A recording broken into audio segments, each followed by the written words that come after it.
Welcome back to my YouTube channel. I'm Brian. I am a full-time content creator, comedian, and actor based in Berlin.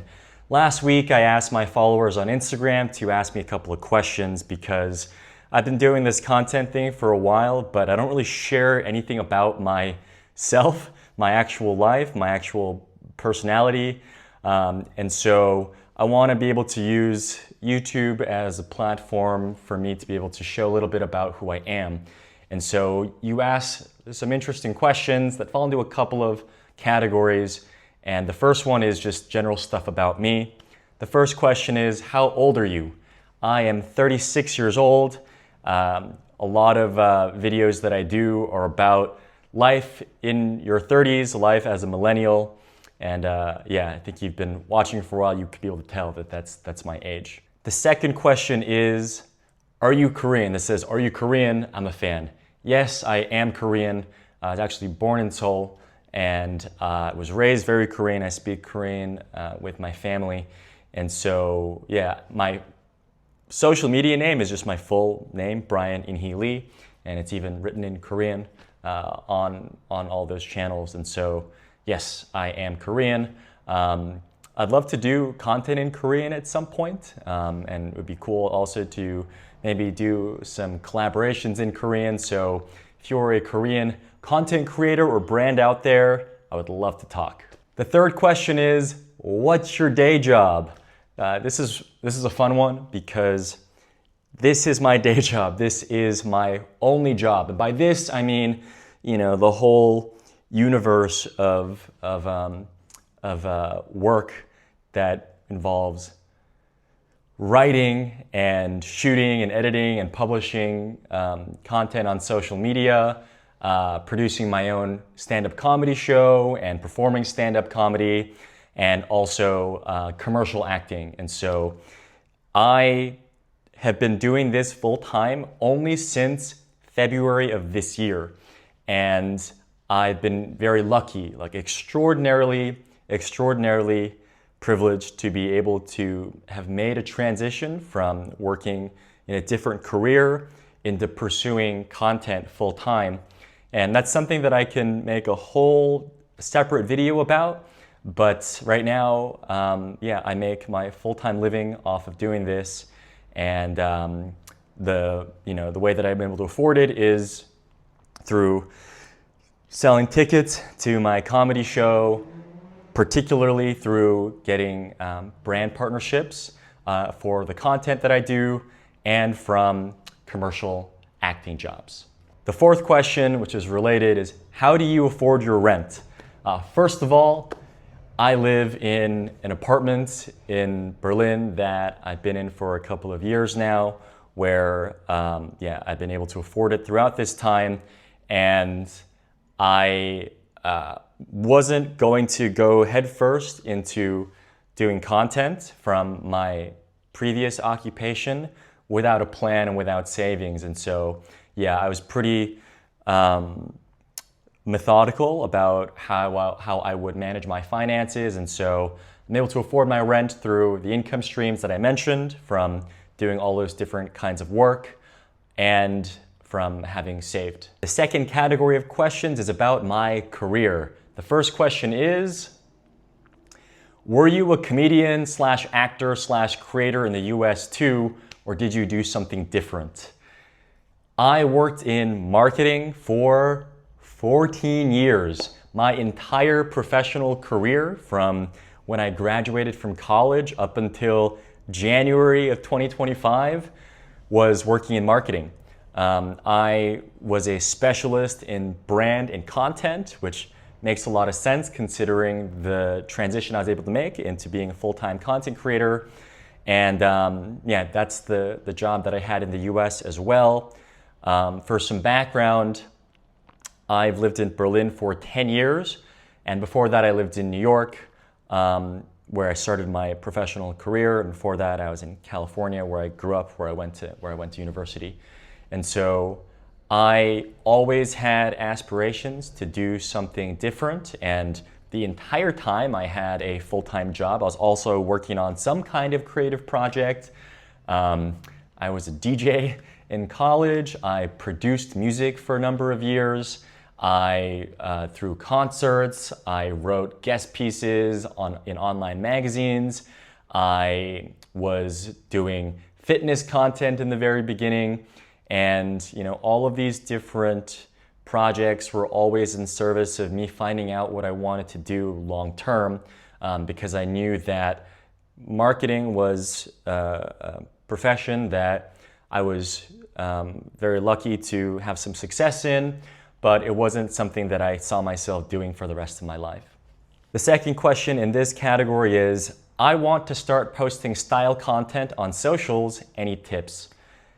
I've been asked by friends for a number of years about how they should start producing content for whatever their thing is. And again, this is something that I can cover in depth for 30 minutes or an hour some other time in a dedicated video. But the first thing I tell people is to just start doing the thing without overthinking, because the process of getting on camera or the process of creating content doesn't come naturally to many people. So like anything, you need to start and practice before you get good at it. And for many people, you just have to get comfortable being on camera, because a lot of people who may be charismatic or naturally very good at speaking act differently when a camera's in front of their face and they start rolling. And so if you want to start making content, you have to just start doing it and being comfortable, even if you don't show it to anybody, or if you just make it on a throwaway account that no one will see. With that said, when you want to do it with intention, you need to have a content strategy. And this is my marketing background speaking. When I decided to do content full time in February, I wrote a 15-page document, and I treated this the same way that I treated any of the content campaigns and brand projects that I'd worked on in my career. So, I went through the whole process of researching and strategizing around how I wanted to do my content. And so the first thing is to just start practicing so that you get comfortable being on camera and you're able to test and iterate on how you appear, like what your strengths are. And when you start doing it with intention, go through the methodical process of writing a content strategy on paper, because winging it and improvising will only get you so far, and the progress that you want to see will be quicker if you go into it with a step-by-step plan. But in terms of style content in particular, there's so many style content creators already, and I know in my head already who I like the most and like whose content is really top notch. And I wasn't trying to emulate them. I wasn't trying to do the same stuff. I'm not barely even giving out recommendations around what you should think about wearing or what you should buy. Like, that's not really what my content is about. I knew though that there was a particular way that I spoke about men's style and fashion and the culture around it that was my own point of view. And so I knew that there's something I had to say about it that was different. And I've been really fortunate to see some success with that.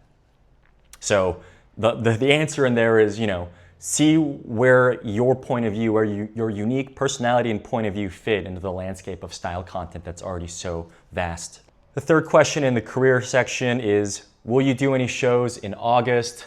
It's already the middle of August. The answer is no. We took all of August off from our weekly comedy show called The Minority Report. My friend and co-host and collaborator Mo is actually at Edinburgh Fringe Festival, which is the big month-long stand-up comedy festival out there.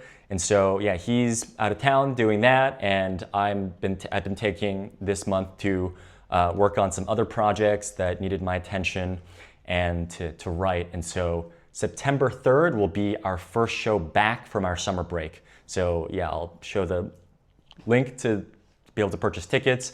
And when we come back in the fall, we're gonna change to a bi-weekly schedule. And we're gonna have really amazing shows coming for you in the fall. And number 4, this is maybe my favorite question. do you think the pretentious fools that you so hilariously call out in your videos actually get it?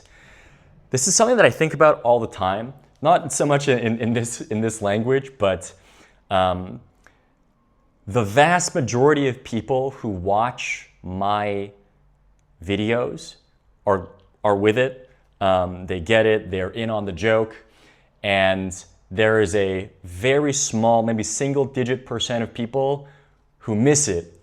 And I have a lot of thoughts about it. Sometimes I think, oh, like media, it's like a media literacy issue, or it's like a self-consciousness about being exposed about something that they're sensitive about. But I don't have an answer, but I would say most people get it. And the people that get it sometimes leave really like truly hilarious comments as well.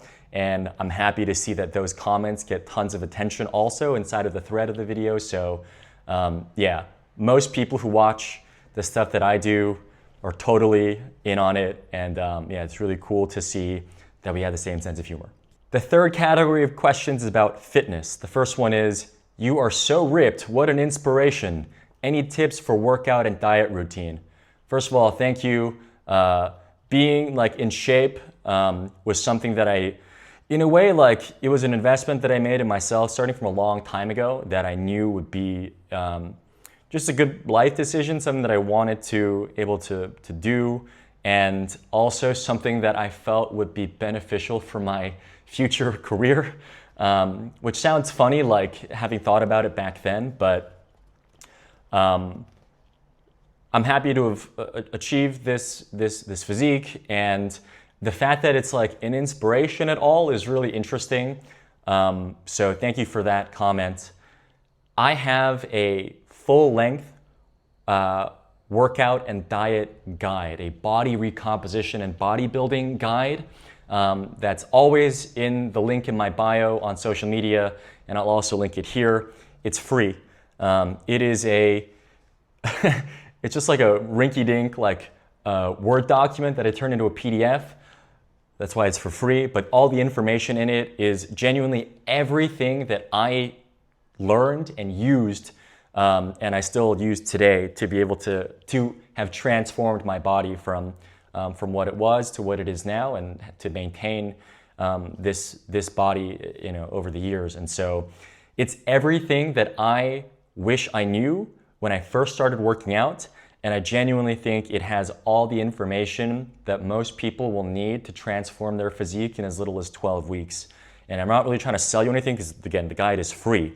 But it's a synthesis of all the good information that I've learned from other information sources and some like really good like science-backed fitness influencers. So that guide is in my bio, and it's linked here. But if I could summarize everything in like a couple of sentences, there's no trick. It is actually not that complicated, but it is hard, right? So you have to eat so much more protein than you think, and you have to be able to calculate what your calories are, what your macros are, based on what your goals are, whether you're trying to go into a calorie deficit or a surplus or a maintenance, and to be able to eat in a way that will help with your body recomposition. And working out is also not that complicated. I've practically been doing the same routine for 8 years. And it's just about doing 6 or 7 exercises, which is only like a 45-minute to an hour-long workout per day, where you try to achieve muscular hypertrophy through progressive overload. Those terms are all defined in this guide. You want to be able to target some obvious muscle groups with some exercises that are going to help you to target them. That was not nearly as succinct as I wanted it to be, but it is written out way more clearly in the guide, so I recommend just downloading that. Another question here is also about my gym routine, but I'll just go into that real quick as well. I follow a push-pull leg split in which I do that in an ideal week 3 days on, 1 day off, and then 3 days on again, in which the first set of 3 is a hypertrophy focused 3 days, and then the second 3 days is a strength focused 3 days. I don't work out nearly as much as I used to. At my peak, I was genuinely going to the gym 6 days a week for like 12 weeks in a row and then doing a deload. And I was also like really seriously doing like big compound lifts. I don't do any of that stuff anymore. I have no reason to, but yeah, I still follow a push-pull leg split. And you don't have to do that. There's a couple of variations of that in the guide that I talked about in the previous answer. And another question, this is sort of about fitness, sort of about the body. Any tips on hair recovery? I don't know, but I recognize that this is like a really pressing, like sensitive topic for many men, and especially in their 30s. I don't have the answer, but there's a lot of great resources out there. And in general, my view about hair and about like, you know, aging and, you know, your appearance, especially as you get older, and I can only speak from a male point of view, is to lean in on where you're at. Like, if you are losing your hair, just commit to doing something about it if you want to or not. You know, if you want to go follow a hair restoration protocol, if you want to get a hair transplant, if you want to shave your head, if you want to do whatever, I think the best thing that I can recommend, that I feel, is that you should just be comfortable with who you are and lean into what you have. And if you want to make different choices to be able to change how you look, then you should go do that as well, especially as long as you feel healthy and happy with where you're at and who you are. A bunch of questions in this next category that are about Berlin. Why Berlin? I chose, well, I'm going to answer a couple of these. Why Berlin? How did you start living in Berlin? Are you happy to live there, and why? I moved to Berlin in 2015. I visited Berlin for the very first time on July 4th, 2015. I spent 2 weeks of my vacation here when I was supposed to spend like 3 days here. I spent my entire allotted 2 weeks of summer vacation in Berlin, and then I moved on September 1st. And summer in Berlin really like was a magical thing. It still kind of is now, but this weather has been pretty bad this summer, so not as much. But I really found that Berlin was a place that was really captivating for many reasons. I feel extraordinarily blessed to be able to live here and do what I do. Like every single year, Berlin becomes better for people like me to live in, for better or for worse on the macro, but that's how it feels to me.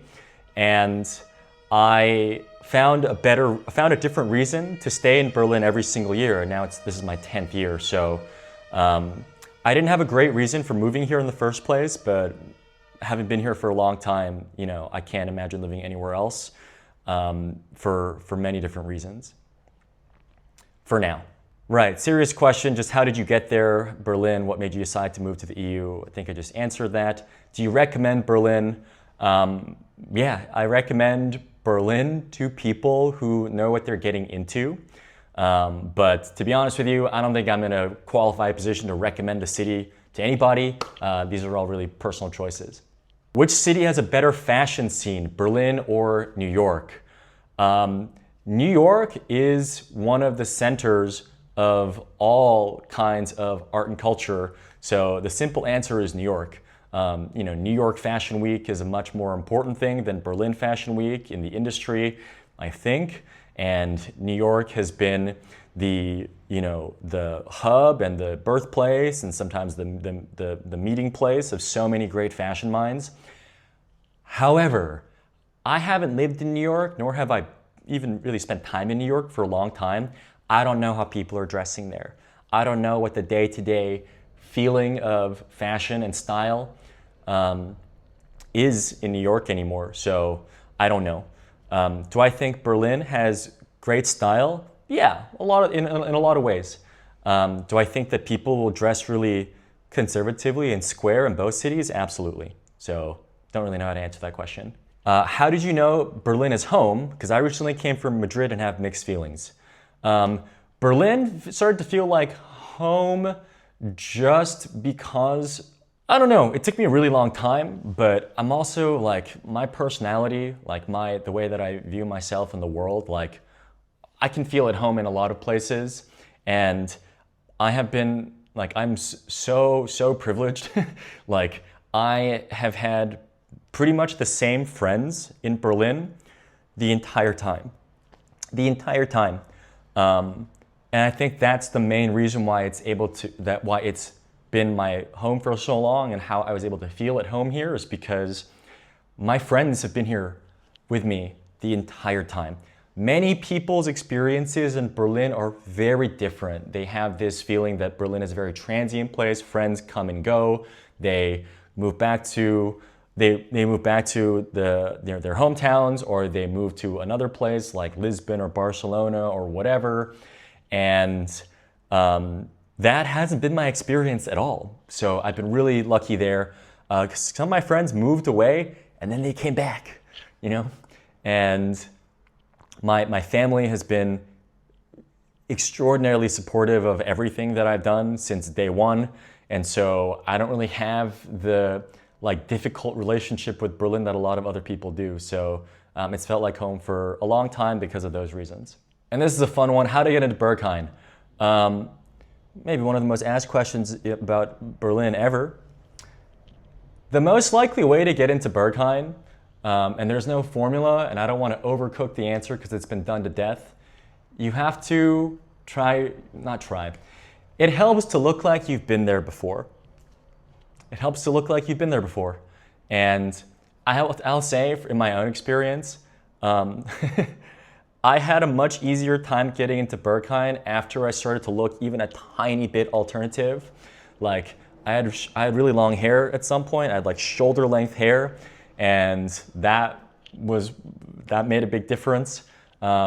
So I think that's part of it. Like, if you look like you're not the kind of person to go to Berghain to begin with, probably less likely for you to get in.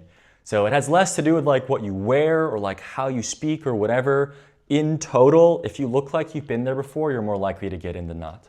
The final category of questions is all about fashion. Many of you have questions and curiosities about fashion. Many of you even view my Instagram as primarily a fashion account, which is fun. The first question is, where does your obsession with pants come from? Great question. Maybe my favorite question of this whole thing. Pants make the outfit.